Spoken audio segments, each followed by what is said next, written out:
नेताओं के खिलाफ बीजेपी की ओर से राष्ट्रपति के अपमान को लेकर ये नोटिस दिया गया। बीजेपी के 40 सांसदों ने इस नोटिस का समर्थन भी किया। नोटिस में बीजेपी सांसदों ने लिखा, हम हाल ही में सोनिया गांधी ने जो कुछ असंसदीय अपमानजनक टिप्पणियां यहां पर की हैं उनको लेकर बहुत निराशा के साथ ये लिख रहे हैं। सोनिया गांधी की राष्ट्रपति के खिलाफ टिप्पणी पर गंभीरता से विचार करने और अनुशासनात्मकता कार्रवाई की जरूरत है। इसके साथ ही आज राहुल गांधी के खिलाफ बीजेपी विशेषाधिकार हनन का प्रस्ताव ला सकती है।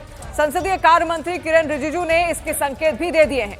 तो देखिए, इसकी मांग अब लगातार उठती चली जा रही है और राहुल गांधी, सोनिया गांधी ने जो राष्ट्रपति के अभिभाषण के बाद उनको लेकर जो बयान दिया था उसको लेकर उन पर यहां पर कार्रवाई भी लगातार होती हुई दिख रही है। इसके बाद अब देखिए एक्शन में किस तरीके से किरेन रिजिजू भी यहां पर आ गए हैं, संसदीय कार्य मंत्री हैं और ऐसे में उनकी ओर से संकेत दिए गए हैं कि जल्द ही कोई कार्रवाई उस पर हो सकती है। हिंदुस्तान माफी मांगो, माफी मांगो, माफी मांगो, सोनिया गांधी माफी मांगो, माफी मांगो, माफी मांगो, सोनिया गांधी माफी मांगो, माफी मांगो, माफी मांगो, गांधी परिवार माफी मांगो। अभी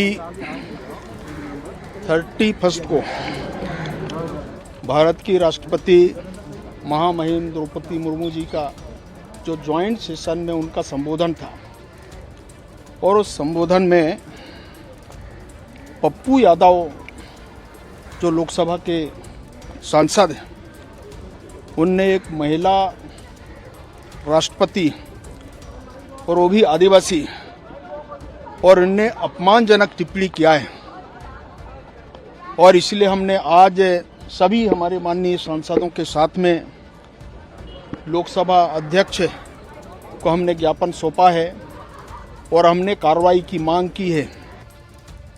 और उधर लोकसभा में विशेषाधिकार हनन प्रस्ताव आने के बाद निर्दलीय सांसद पप्पू यादव ने कहा कि उन्होंने राष्ट्रपति पर कोई निजी टिप्पणी नहीं की, ऐसे में उन्होंने कुछ भी गलत नहीं बोला तो माफी मांगने का सवाल ही पैदा नहीं होता। इस पर बिहार के पूर्व सीएम और केंद्रीय मंत्री जीतन राम मांझी ने कहा कि राष्ट्रपति का अपमान बर्दाश्त नहीं है और पप्पू यादव के खिलाफ विशेषाधिकार प्रस्ताव लाना सही है।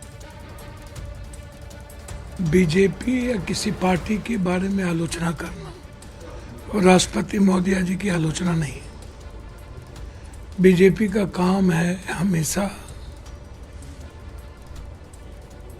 नए सुगुफों के साथ मुद्दों से दूर रखना, भटकाना, देश की इकोनॉमी की बात नहीं करना, डॉलर की बात नहीं होना।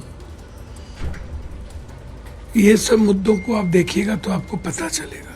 मैं तो यही समझता हूँ कि महामहिम राष्ट्रपति का पद ऐसा है जो खुद देश के लिए गौरव है और नरेंद्र मोदी जी और एनडीए की सरकार वैसी महिला को राष्ट्रपति बनने का सौभाग्य दिया जिसको आदिवासी कहा जाता है और उस आदिवासी महिला को अगर कोई टिप्पणी करे तो मैं समझता हूँ कि प्रिविलेज मोशन लाना बहुत उचित है ऐसा समय में, ताकि इन लोगों की आदत छूटे। और उधर सोनिया गांधी के खिलाफ विशेषाधिकार हनन प्रस्ताव आते ही पूरे कांग्रेस उनके समर्थन में उतर आई है। कांग्रेस नेता प्रमोद तिवारी ने दावा किया कि उन्होंने सोनिया गांधी का पूरा बयान सुना और सोनिया गांधी ने कहीं कभी राष्ट्रपति का अपमान नहीं किया। तो वहीं केंद्रीय मंत्री डॉक्टर भागवत कराड़ ने कहा कि राष्ट्रपति का पद बहुत बड़ा और संवैधानिक पद है, लिहाजा राष्ट्रपति के भाषण के बाद सोनिया गांधी की टिप्पणी अच्छी नहीं थी, ऐसे में प्रस्ताव सही है। पूरा कंटेंट मैंने देखा है, पूरी बात की,